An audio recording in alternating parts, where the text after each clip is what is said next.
The dust from the morning stagecoach still hung in the air when Clara Jenkins stumbled off, clutching a carpet bag that held everything she owned in this world, which was not much at all.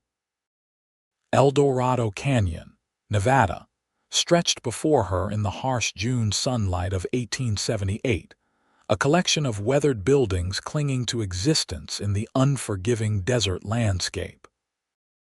Clara's shoulders ached from the 3-day journey, but it was nothing compared to the deeper exhaustion that had settled into her bones over the past year. At 22 years old, she felt ancient, worn down by circumstances that had taught her one unshakable truth. Happiness was something that happened to other people, never to her. The stagecoach driver tossed down her trunk without ceremony, nearly hitting her feet. She did not complain. Complaining had never gotten her anywhere before. Instead, she picked up the trunk by one leather handle and dragged it toward the nearest building, which happened to be a general store with a faded sign that read, "Morrison's Dry Goods." Inside, the store was blessedly cooler, though it smelled of tobacco, dried meat, and something vaguely medicinal. A woman behind the counter looked up from her ledger, taking in Clara's dusty traveling dress and tired eyes with a practiced assessment. "Help you?" The woman asked, not unkindly but not warmly either. "I am looking for the Anderson household," Clara said, straightening her spine despite her fatigue. "I am their new housekeeper." The woman's expression shifted slightly, something that might have been pity flickering across her weathered features. "The Anderson place is about 2 miles north of town. You will need a wagon to get there with your things." "I can walk," Clara said automatically. She had walked further before, and she had learned not to expect help. "Not in this heat. You cannot," a male voice said from behind her. Clara turned to find a man entering through the back door of the store, carrying a crate of what looked like canned goods. He was tall, probably around 25, with dark hair that needed cutting and eyes the color of strong coffee. Dust covered his shirt and trousers, and a worn leather vest hung open over his chest. He set the crate down on the counter with practiced ease and wiped his hands on his pants. "Nathan Emerson," he said, extending a hand toward Clara. "I work for the Andersons sometimes, doing repairs and such. I'm heading that way now if you need a ride." Clara hesitated. In her experience, men who offered help usually wanted something in return. But the sun outside was brutal, and she could already feel a headache building behind her eyes. "That is kind of you," she said carefully, shaking his hand briefly. His grip was warm and calloused, the hand of someone who worked hard for his living. "I am Clara Jenkins." "Pleased to meet you, Miss Jenkins." He smiled, and it reached his eyes in a way that made Clara's chest tighten with an emotion she could not quite name. "Let me settle up here with Mrs. Morrison, and we can get going." 20 minutes later, Clara found herself sitting beside Nathan Emerson on the bench of a sturdy wagon, her trunk and bag secured in the back. The horse, a patient-looking bay mare, plodded steadily along the rutted road leading north from town. "How long have you been in Nevada?" Nathan asked, his eyes on the road ahead. "I arrived just now," Clara replied. "I came from Missouri, long journey." "Yes." She did not elaborate, and Nathan did not press, which surprised her. Most people poked at her silence until she gave them something, anything, to satisfy their curiosity. They rode in quiet for a while, the only sounds the creaking of the wagon and the steady clop of the horse's hooves. "The Andersons are good people," Nathan said eventually. "Mrs. Anderson has been poorly, which is why they needed help. Mr. Anderson runs cattle, has a decent spread. They have got 3 children. Youngest is maybe 6 years old." "I know," Clara said. The advertisement she had answered had been specific about the requirements. A woman of good character to keep house and help with children while the mistress recovered from lung trouble. The pay was modest but included room and board, which was more than Clara had now. "Have you done this kind of work before?" Nathan asked. "Yes." Clara looked out at the passing landscape, scrub brush and rocky outcroppings that seemed to go on forever. "I worked as a housekeeper in St. Louis for 2 years before the family moved to California and did not take me with them." That was the simple version. The true version involved the lady of the house accusing Clara of encouraging the attentions of her eldest son, which Clara had absolutely not done. But the son's word had carried more weight than a housekeeper's, and Clara had found herself dismissed without references. The 6 months that followed had been the hardest of her life, scraping by on washing and mending work until she had saved enough for the stagecoach fare to Nevada. "Their loss," Nathan said simply. Clara glanced at him sharply, but his expression was guileless, his attention on guiding the horse around a particularly deep rut. She did not know what to make of him. The Anderson house appeared on the horizon after about 30 minutes, a sprawling ranch house with a wide porch and several outbuildings scattered around it. Chickens scratched in the yard, and a dog came running up to the wagon, barking enthusiastically. "Hush now, Duke," Nathan said to the dog, which immediately quieted and trotted alongside them with its tail wagging. A man emerged from the barn, wiping his hands on a rag. He was probably in his mid-40s, with a sun-weathered face and the solid build of someone who worked with his hands. "Nathan," he called out in greeting, then noticed Clara. "You must be Miss Jenkins. We have been expecting you." "Yes, sir, Mr. Anderson," Clara said, climbing down from the wagon before Nathan could offer to help her. She had learned to manage on her own. "Welcome to our home," Mr. Anderson said warmly. "Let me help you with your things, and I will introduce you to my wife." Nathan had already lifted her trunk from the wagon bed as if it weighed nothing. "Where do you want this, James?" "The small room off the kitchen, I think," Mr. Anderson replied. "Sarah set it up yesterday." Clara followed the men into the house, taking in her new surroundings with a practiced eye. The main room was spacious and clean, with well-worn furniture that spoke of a family that actually lived here. Children's toys were scattered near the fireplace, and a basket of mending sat on a rocking chair. It was a real home, not just a house, and something in Clara's chest ached at the sight. A woman appeared from what looked like a bedroom, moving slowly and carefully. She was thin, too thin, with dark circles under her eyes, but her smile was genuine. "Miss Jenkins, I am so glad you are here. I am Sarah Anderson." "Please call me Clara," Clara said, moving forward instinctively as Mrs. Anderson swayed slightly. "You should be resting." "I have been resting for months," Sarah Anderson said, but she allowed Clara to guide her to a chair. "I am just eager to be useful again." "You are useful," Mr. Anderson said firmly, coming to stand beside his wife's chair. "You just need to heal." Nathan set Clara's trunk down in the doorway of what would be her room. "I will get back to fixing that fence in the north pasture unless you need anything else, James." "No, you go ahead. Thank you for bringing Miss Jenkins out here." "It was my pleasure," Nathan said, and his eyes met Clara's for a moment. "Welcome to Eldorado Canyon, Miss Jenkins. I hope you will like it here."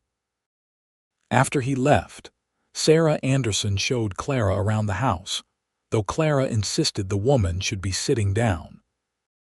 The kitchen was large and well-equipped, the children's rooms were chaotic but cheerful, and Clara's own room was small but clean, with a real bed and a window that looked out toward the mountains.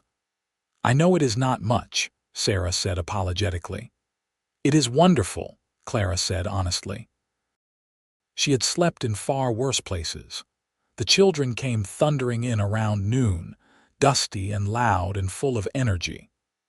The oldest was a girl named Emma, probably around 10, with her mother's dark hair and her father's steady gaze.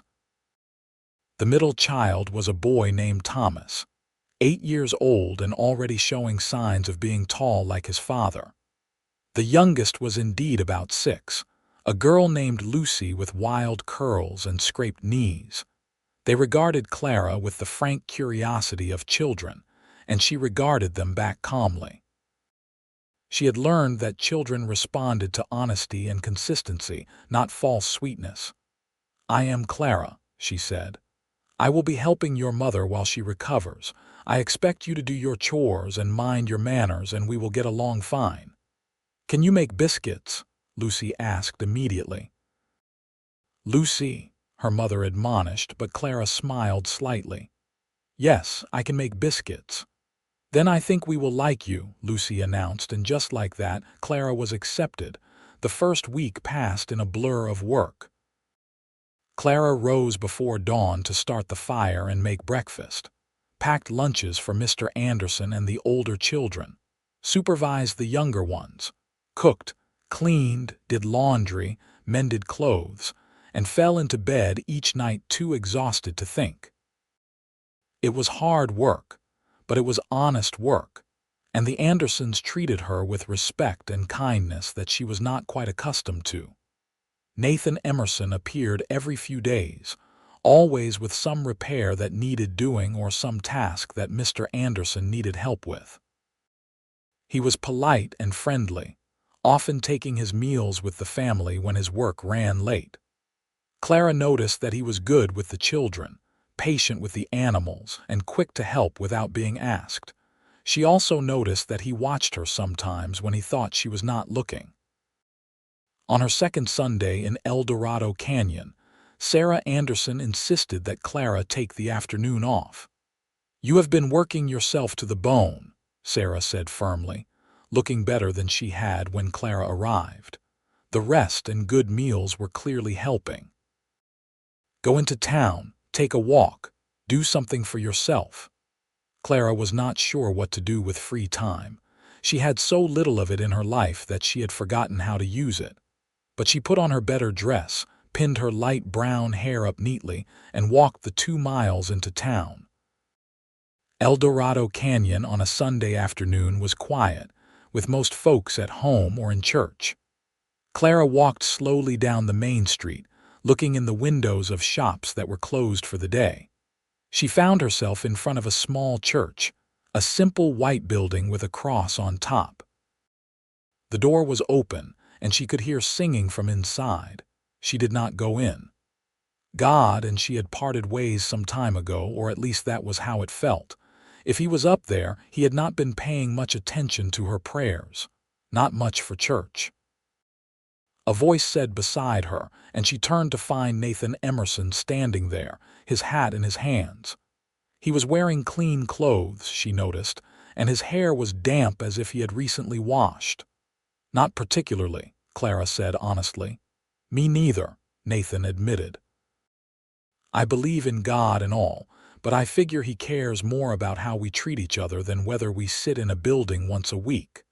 Clara found herself smiling slightly. "That seems reasonable." They walked together down the street, not quite side by side but close enough to talk easily.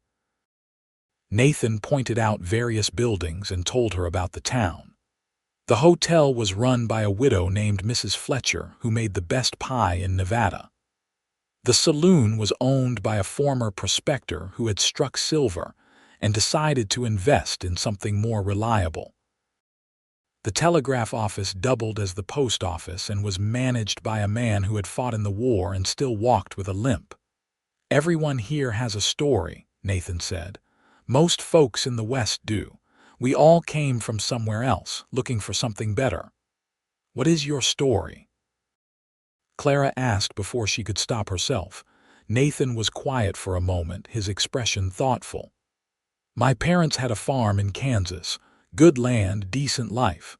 But when I was 17, a drought hit. Crops failed 2 years running.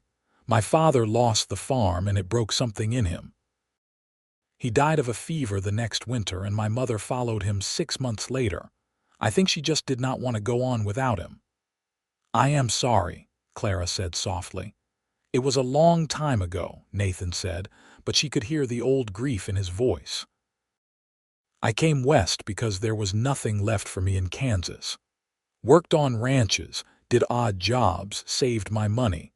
I've got a piece of land now about 5 miles from the Anderson place. Nothing fancy, but it is mine. I am building a house on it little by little. That sounds nice, Clara said and meant it. What about you? Nathan asked gently. What is your story? Clara hesitated. She did not talk about her past, had learned that sharing pain only made you vulnerable, but something about Nathan's honest gaze made her want to try. My mother died when I was born, she said slowly. My father remarried when I was 3. My stepmother had her own children, and she made it clear I was not really part of the family. When I was 16, my father died, and my stepmother told me I needed to make my own way. So I did. It was the bare bones of the story, missing all the hurt and loneliness and nights she had cried herself to sleep. Missing the way her stepmother had treated her like a servant in her own father's house. Missing the way her half-siblings had been given everything while she had gotten nothing. That must have been hard, Nathan said quietly. It was what it was, Clara said, using the phrase she always used to keep people from pitying her. I learned to take care of myself. You should not have had to, Nathan said with surprising intensity. You were just a child. Clara did not know what to say to that. No one had ever seemed angry on her behalf before. They had walked to the edge of town without realizing it, where the buildings gave way to open land. The sun was beginning to sink lower in the sky, painting everything in shades of gold and amber. I should get back, Clara said. It is a long walk. Let me get my horse, Nathan said. I will take you. You do not have to do that. I know, Nathan said simply, but I want to. Something in Clara's chest tightened again, that same feeling she had gotten when he had first offered her a ride. It felt almost like hope, which was dangerous.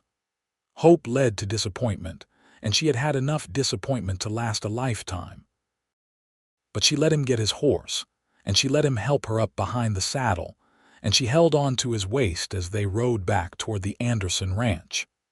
The warmth of him seeped through his shirt, steady and real, and Clara tried very hard not to think about what it might mean. The summer weeks flowed into each other, marked by the rhythm of work and the slow greening of Sarah Anderson's cheeks as her health improved. Clara had settled into the household as if she had always been there, anticipating needs before they arose, managing the children with firm kindness, and keeping the house running smoothly. The Andersons were good employers, treating her as part of the family rather than just hired help. And for the first time in years, Clara felt something almost like contentment. Nathan continued to appear regularly, and Clara tried not to notice how her heart lifted slightly when she heard his voice in the yard. He was building a barn now on his own land, he told her, working on it whenever he had spare time. Sometimes he showed up at the Andersons with sawdust in his hair and a satisfied expression that spoke of progress made.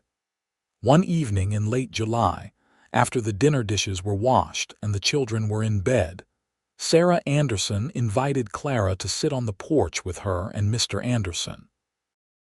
The air was finally cooling after the brutal heat of the day, and the stars were beginning to appear in the darkening sky. "Clara, I have been meaning to talk to you," Sarah said, her hands wrapped around a cup of tea. "I am doing so much better, as you can see.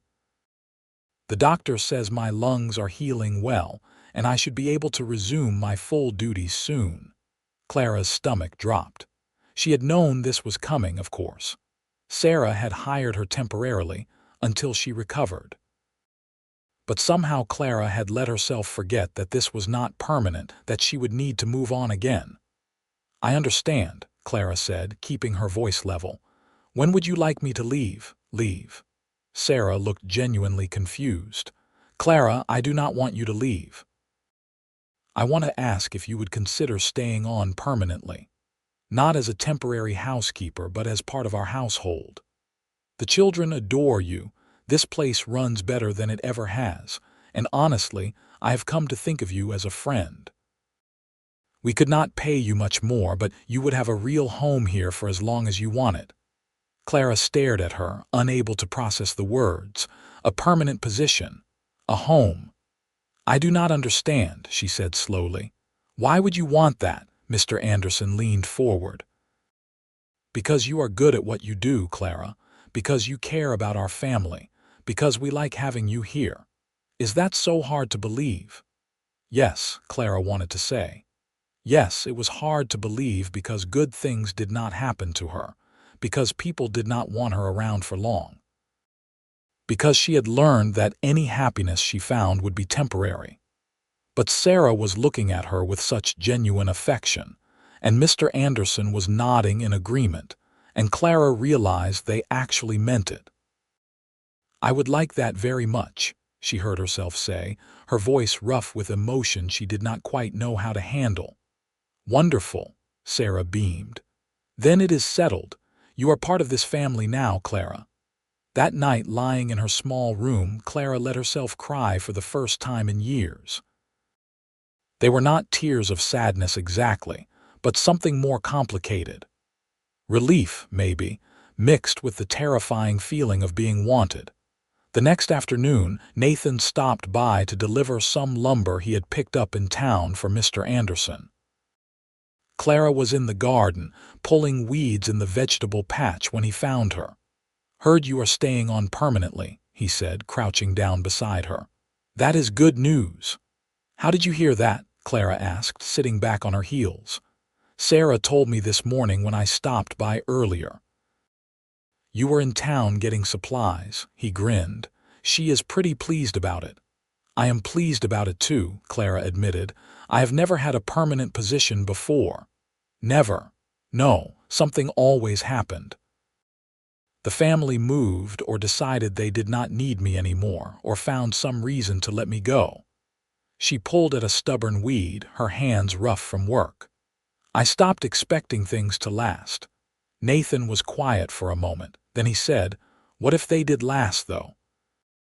What if you let yourself believe that good things could stick around?" Clara looked at him, at his earnest face and kind eyes. "I do not know how," she said honestly. "Maybe you could learn," Nathan said softly. "Maybe someone could help you." There was something in the way he said it that made Clara's breath catch. She had been carefully not thinking about the way Nathan made her feel, the way her eyes sought him out when he was around, the way his laugh made something warm unfurl in her chest. She had learned not to want things she could not have, and Nathan Emerson seemed very much like something she could not have. "Why would you want to do that?" she asked, her voice barely above a whisper. Nathan reached out and gently took one of her dirt-stained hands in his. "Because I think you deserve happiness, Clara. I think you deserve someone who sees how remarkable you are. And I think maybe I would like to be that someone, if you would let me." Clara's first instinct was to pull away, to protect herself from the inevitable hurt. But Nathan was looking at her with such honest hope, and she was so tired of being afraid. "I am not remarkable," she said. "I am just ordinary." "You are wrong about that," Nathan said firmly. "You are strong and capable and kind. You work harder than anyone I know. You are gentle with those children even when they drive you crazy. You never complain, never ask for help, never expect anything from anyone. And underneath all that armor you wear, there is someone who just wants to be happy. I can see her, Clara. I see you." No one had ever talked to her like this before. No one had ever seemed to see past the walls she had built so carefully. Clara felt something crack open inside her, something she had kept locked away for years. "I do not know how to do this," she whispered. "I have never let anyone close before." "Then we will figure it out together," Nathan said. "No rush, no pressure. Just give me a chance to show you that you deserve good things. That happiness is not just for other people. It is your turn now, Clara. Let me help." The words settled into her chest, warm and terrifying and wonderful all at once.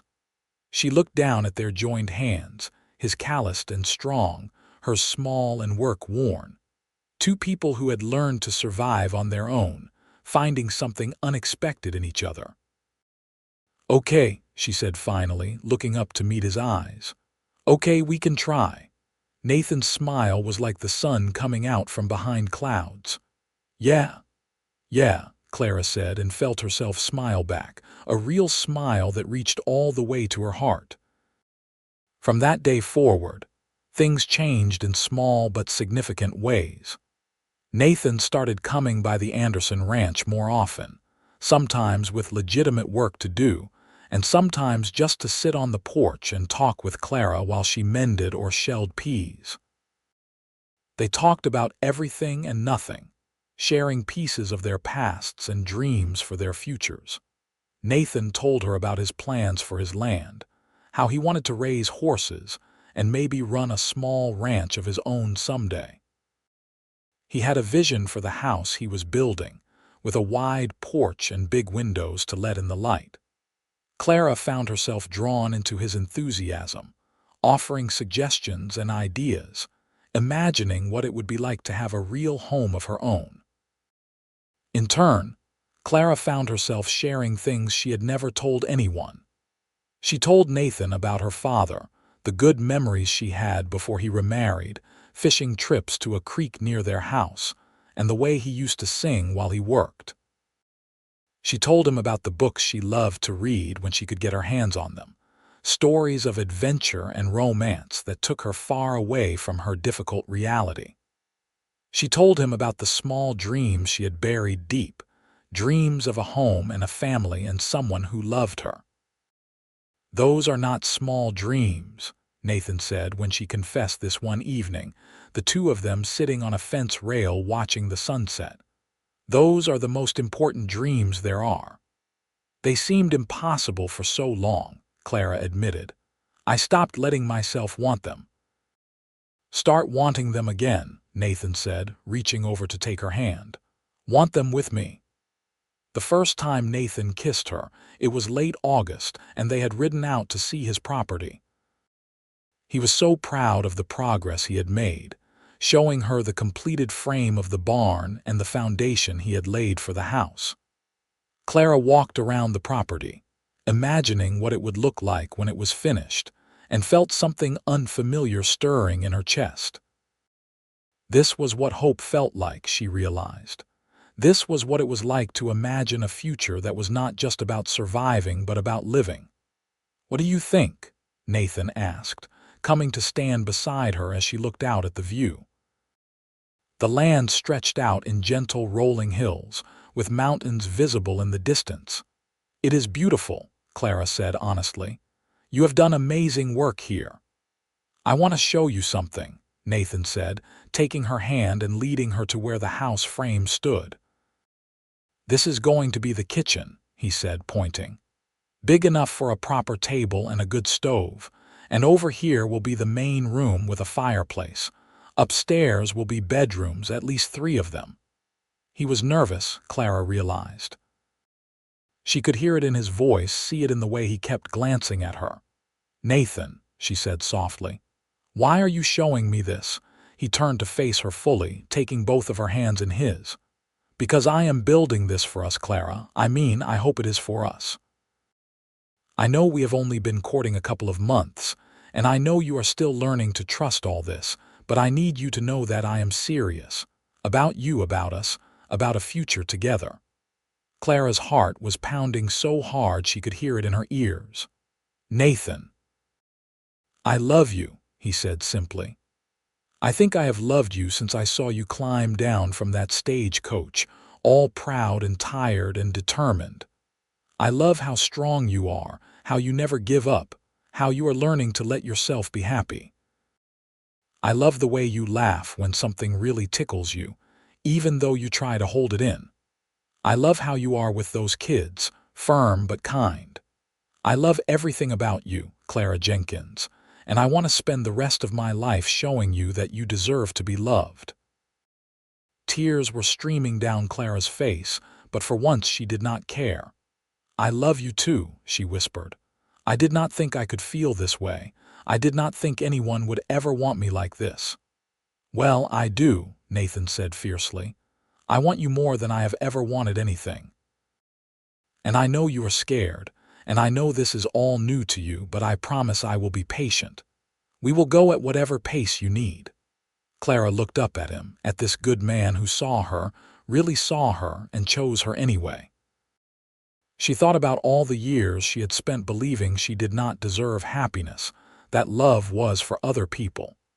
And she decided, right then, that she was done believing those lies. "Kiss me," she said. Nathan did not need to be told twice. He cupped her face gently in his hands and kissed her with a tenderness that made her knees weak. It was Clara's first real kiss, and it was everything she had never let herself dream of. Sweet and gentle and full of promise. When they finally pulled apart, both breathing hard, Nathan rested his forehead against hers. "Marry me," he said. "I know it is fast, but I know what I want. Marry me, Clara. Let me give you the home and the family and the love you deserve." Clara's practical side told her this was too quick, too soon, too risky. But her heart, the part of her she had kept locked away for so long, was singing. "Yes," she heard herself say. "Yes, I will marry you." Nathan let out a whoop of joy and spun her around, both of them laughing like children. When he set her down, he kissed her again, and Clara let herself fall into it, let herself believe that this was real, that this was hers.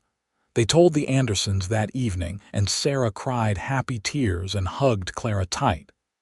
"I am so glad," she said. "You two are perfect for each other." Mr. Anderson shook Nathan's hand firmly. "You are getting a good woman," he said. "Take care of her." "I will," Nathan promised, "for the rest of my life." The children were excited about the prospect of a wedding, especially Lucy, who immediately started planning what she would wear.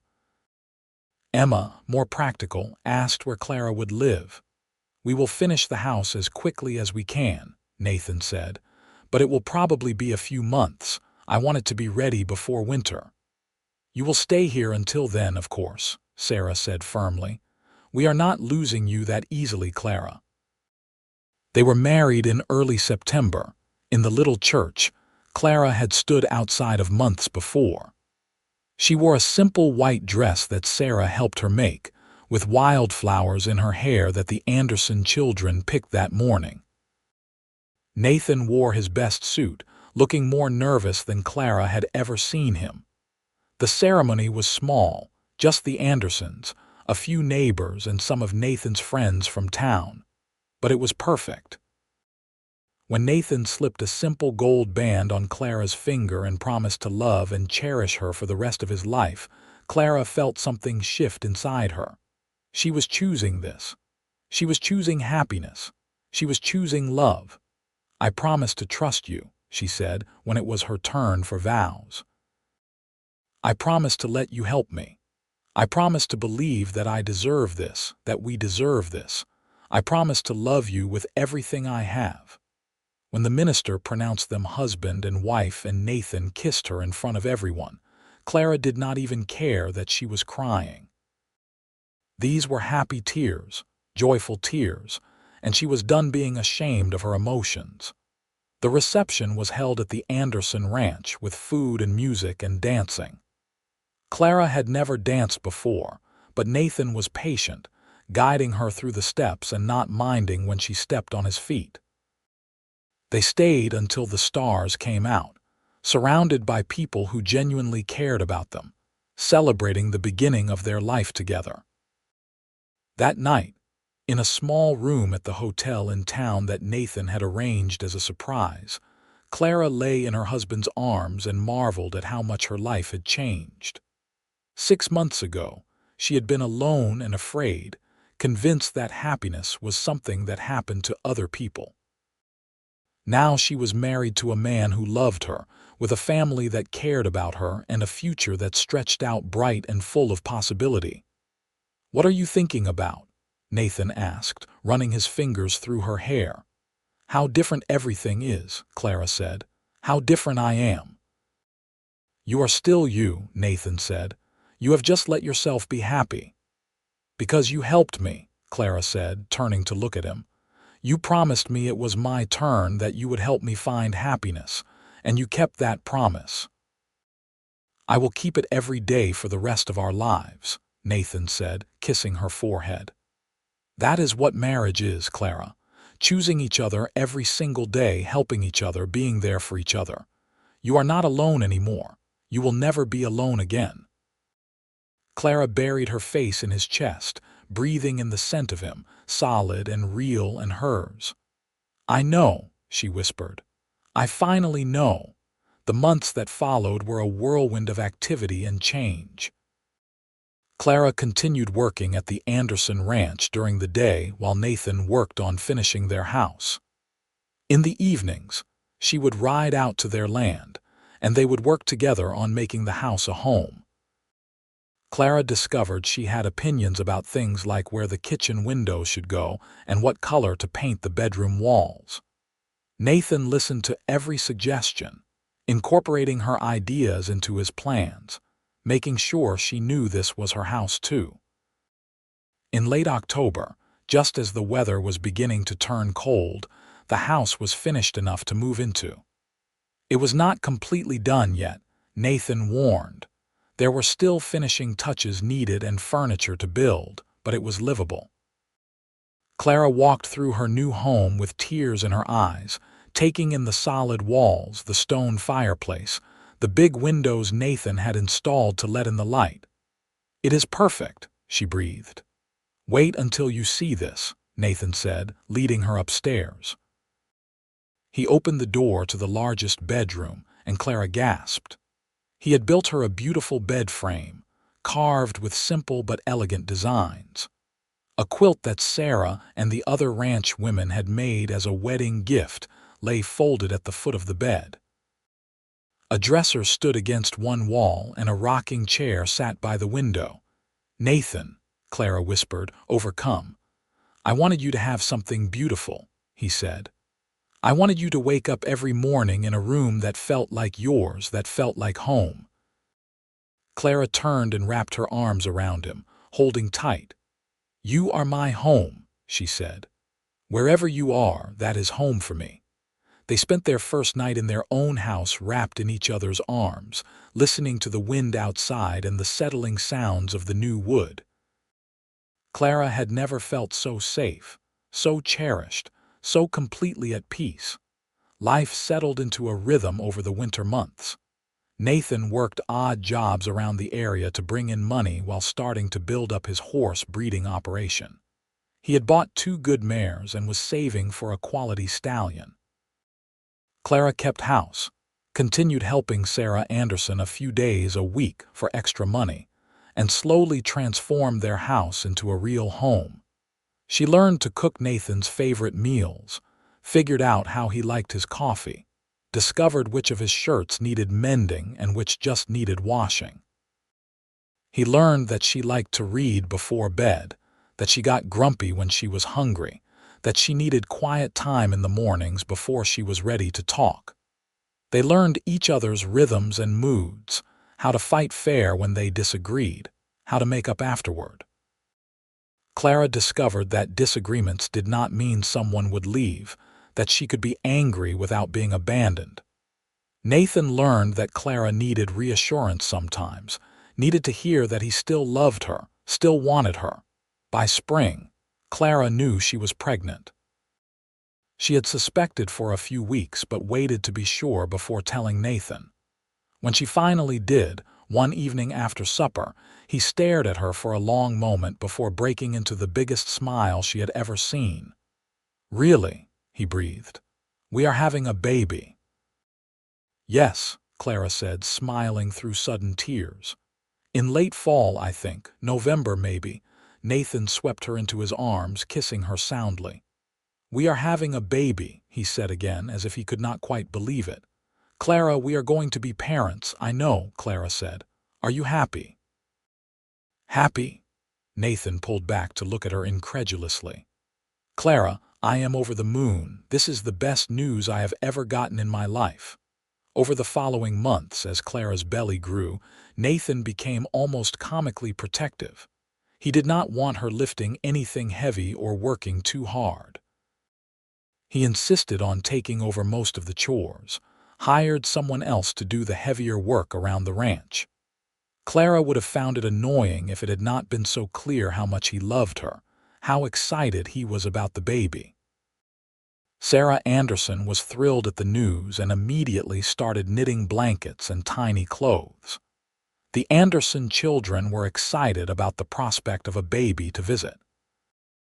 Lucy, in particular, was very invested in the whole process, asking Clara detailed questions about how the baby was growing and when it would arrive. "What do you hope for?" Nathan asked Clara one night in bed, his hand resting on her swollen belly. "A boy or a girl?" "Healthy," Clara said immediately. "That is all I care about." "Me too," Nathan agreed. "But if you had to choose," Clara thought about it. "A boy," she said finally. "A boy who looks like you and has your kind heart." "I hope for a girl," Nathan said. "A girl with your strength and your beautiful eyes."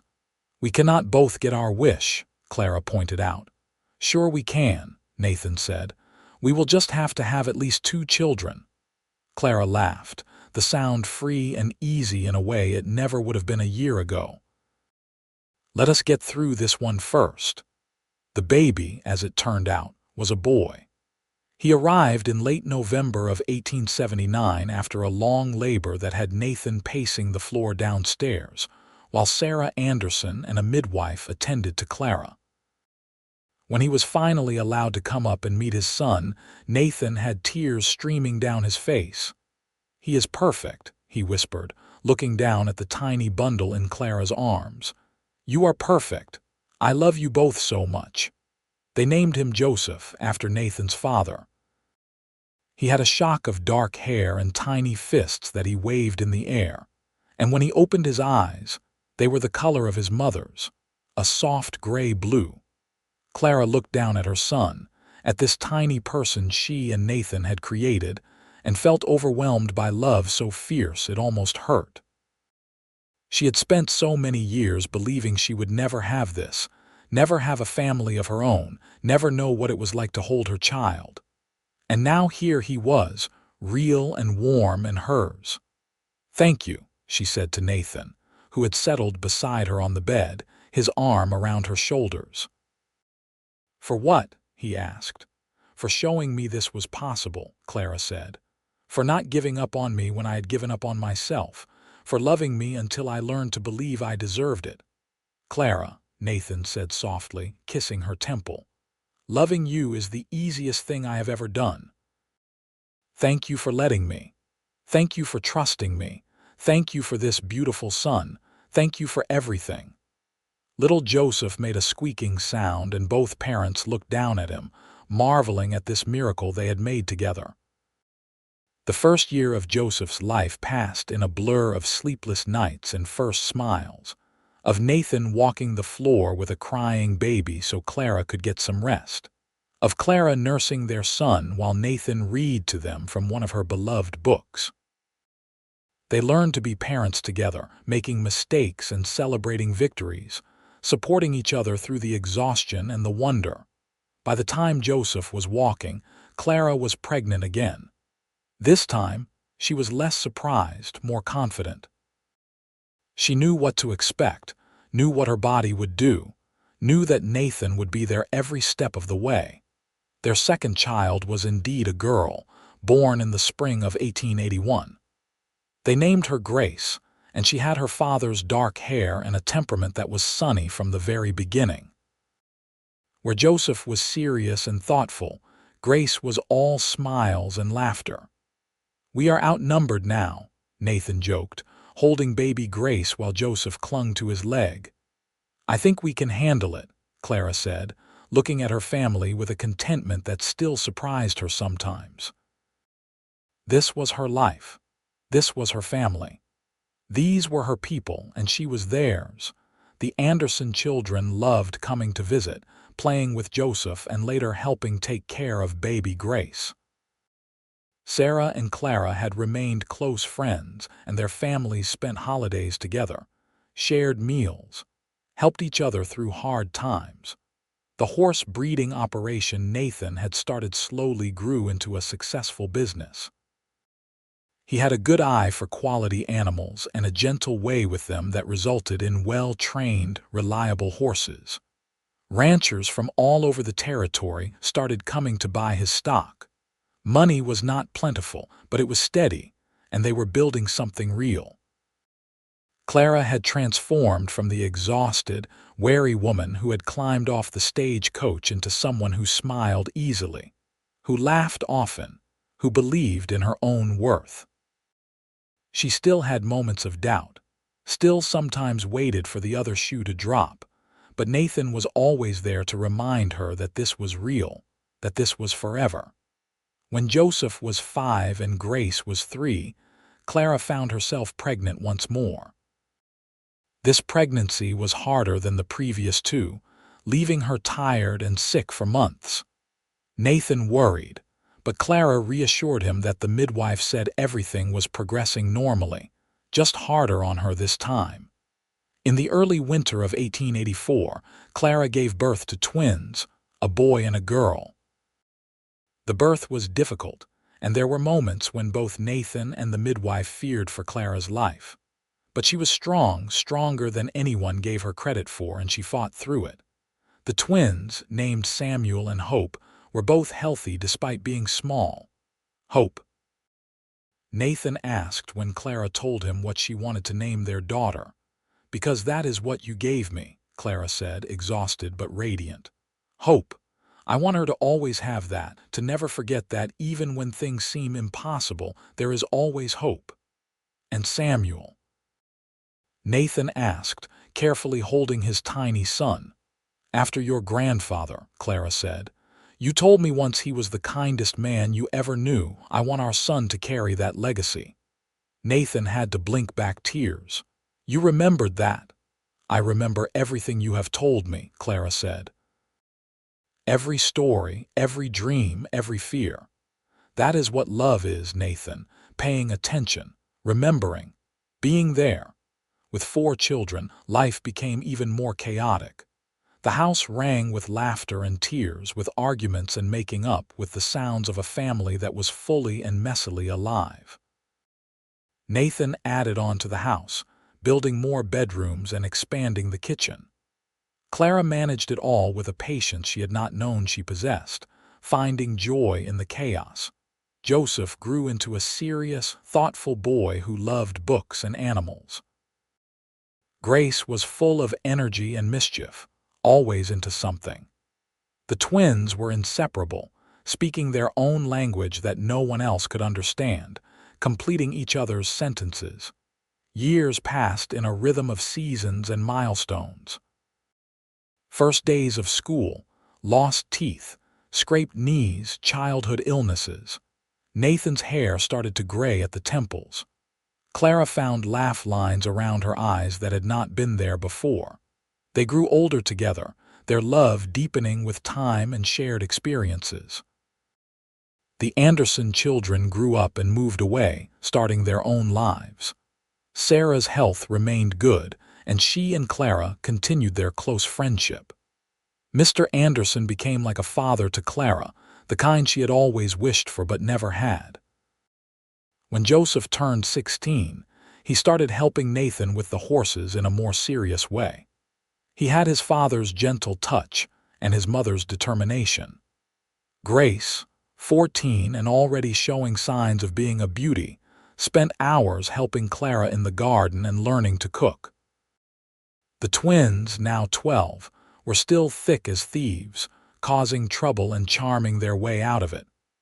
One evening, sitting on the porch while the children did chores, Nathan took Clara's hand. They were in their early 40s now, their hands weathered from years of hard work, their faces lined with experience. "You remember when I first told you it was your turn to be happy?" Nathan asked. "Of course," Clara said. I remember everything about those early days." "Do you believe it now?" he asked. "Do you believe that you deserve all of this?" Clara thought about the question seriously. There were still moments when the old fears crept in, when she waited for something to go wrong. But they were fewer now, quieter, easier to push aside. "Yes," she said finally. "I believe it. You taught me that happiness is not something that happens to other people. It is something we choose, something we build, something we fight for. And I choose this every day. I choose you, I choose our children. I choose this life we have made together." Nathan raised her hand to his lips and kissed it gently. "That is all I ever wanted, for you to know your own worth, to see yourself the way I see you." "And how is that?" Clara asked, even though she knew the answer. "As the strongest, bravest, most beautiful woman I have ever known," Nathan said. "As the love of my life. As my partner, my best friend, the mother of my children. As everything I never knew I needed until I found you." Clara leaned her head on his shoulder, watching the sun set over the land they had built their life on. She thought about the scared, lonely woman she had been, convinced that love and happiness were for other people. She thought about Nathan's promise to help her, his patience as she learned to trust, his unwavering love even when she did not think she deserved it. "Thank you," she said softly. "For what?" Nathan asked, as he had so many times over the years. "For not giving up on me," Clara said. "For keeping your promise, for helping me find my way to happiness." "It was my privilege," Nathan said. "And Clara, you did the hard work. You were the one who chose to trust, to love, to believe. I just walked beside you." They sat together in comfortable silence as the stars began to appear, knowing their children were safe and happy, knowing they had built something real and lasting. Inside the house, they could hear Grace laughing at something one of the twins said, Joseph's quieter voice responding. This was happiness, Clara thought. Not some grand, dramatic thing, but this quiet contentment, this knowing you were loved and choosing to love in return. This family you had built, this home you had made, this life you had fought for. She had spent so many years believing happiness was for others, that she was somehow unworthy of love and joy. But Nathan had seen something in her that she had not seen in herself. He had promised it was her turn, that he would help her find her way. And he had kept that promise, day after day, year after year, until she finally believed it too. The years continued to roll by, bringing changes and challenges, but also joy and growth. Joseph married a local girl when he was 22, a sweet-natured young woman who fit right into the family. They built a house on part of Nathan and Clara's land, and started their own family, giving Clara her first grandchildren, twin boys who were as energetic and mischievous as their grandmother had never been allowed to be as a child. Grace surprised everyone by becoming a teacher, taking a position at the school in Eldorado Canyon. She had inherited her mother's strength and her father's kindness, and children loved her. She married at 25 to a banker from town, a steady man who adored her completely. The twins, Samuel and Hope, remained close even as they grew into their own people. Samuel took over more and more of the horse breeding operation, expanding it into training as well. Hope, artistic and dreamy, started painting scenes of the Nevada landscape that people actually wanted to buy. Nathan and Clara watched their children build their own lives with pride and satisfaction.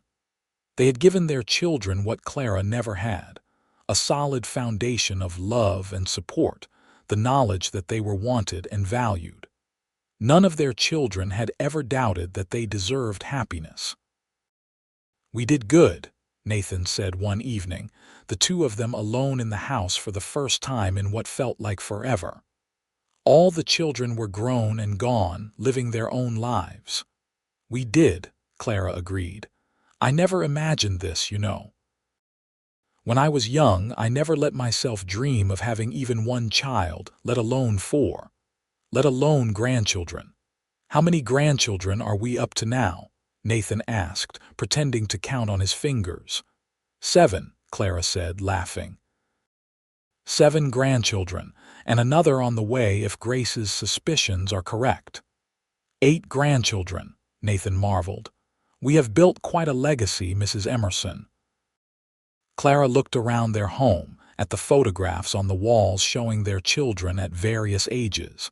Their grandchildren's drawings stuck to the kitchen cabinet. The quilts and furniture and memories accumulated over nearly 30 years of marriage. This house that Nathan had built for them was full of love and life and laughter.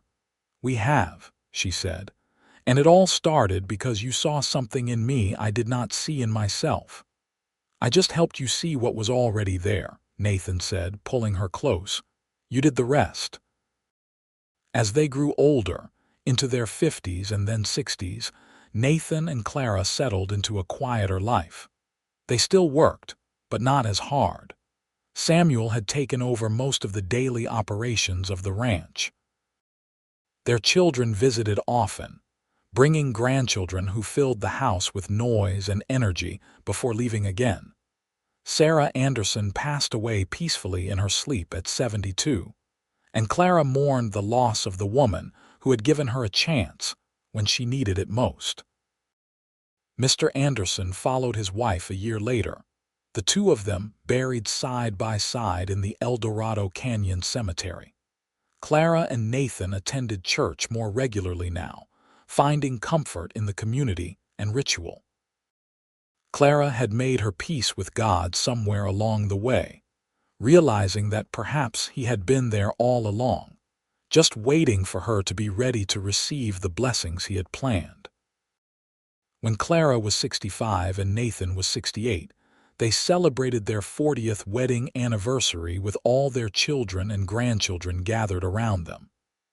The house was packed, overflowing with people and love, and the kind of chaos that comes from having a large, happy family.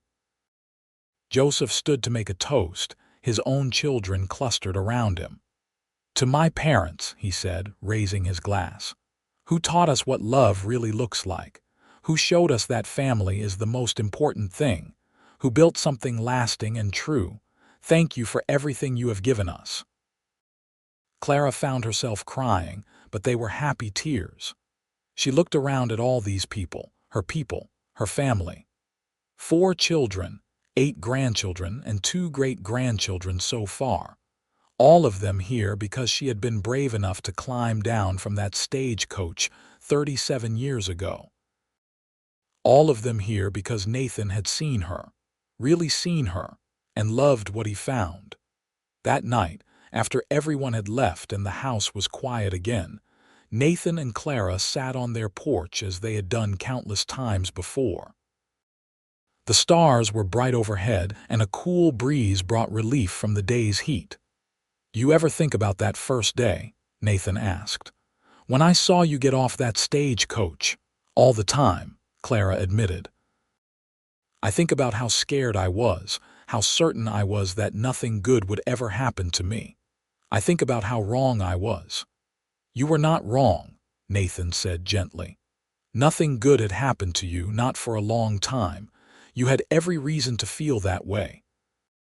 But you were brave enough to try anyway, brave enough to let me in, brave enough to believe even when it was hard. It was worth it, Clara said. Every moment of fear, every moment of doubt, it was all worth it for this. For you, for our children, for this life we built.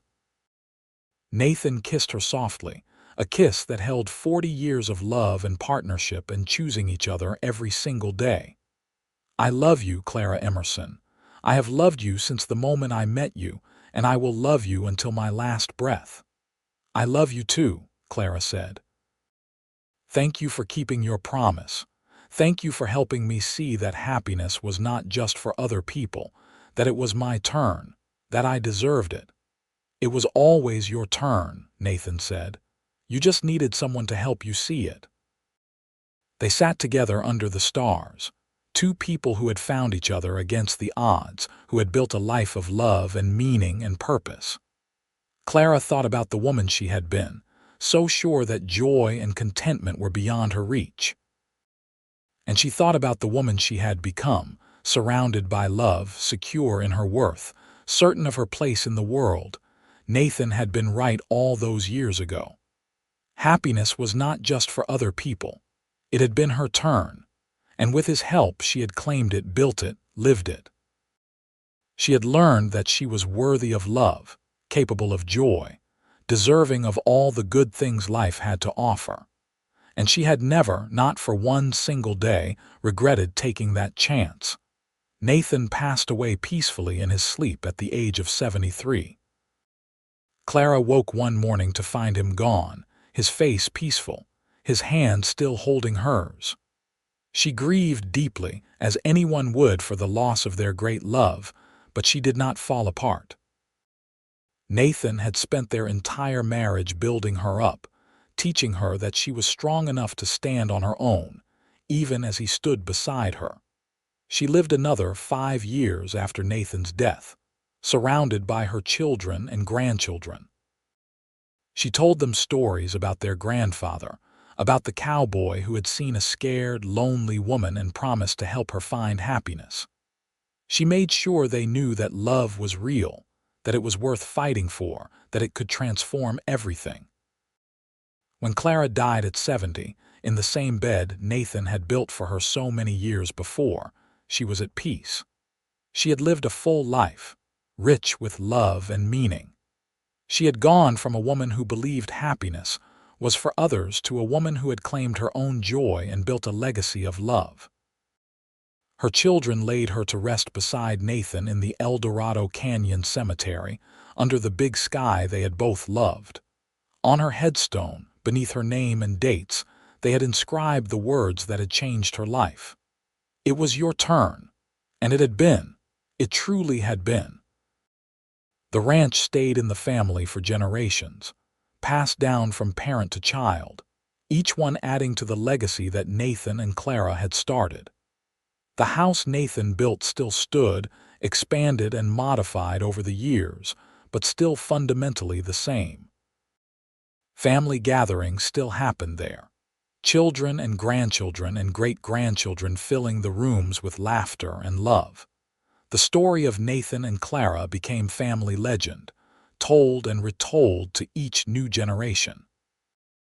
The story of a woman who thought she did not deserve happiness and a cowboy who promised to help her find it. The story of how love could heal old wounds, how patience could win over fear, how choosing each other every single day could build something that lasted forever. It was a story of the Wild West, but more than that, it was a story of the human heart, of its capacity to heal, to hope, to love, of the power of one person seeing another truly and loving what they found, of promises kept and lives transformed.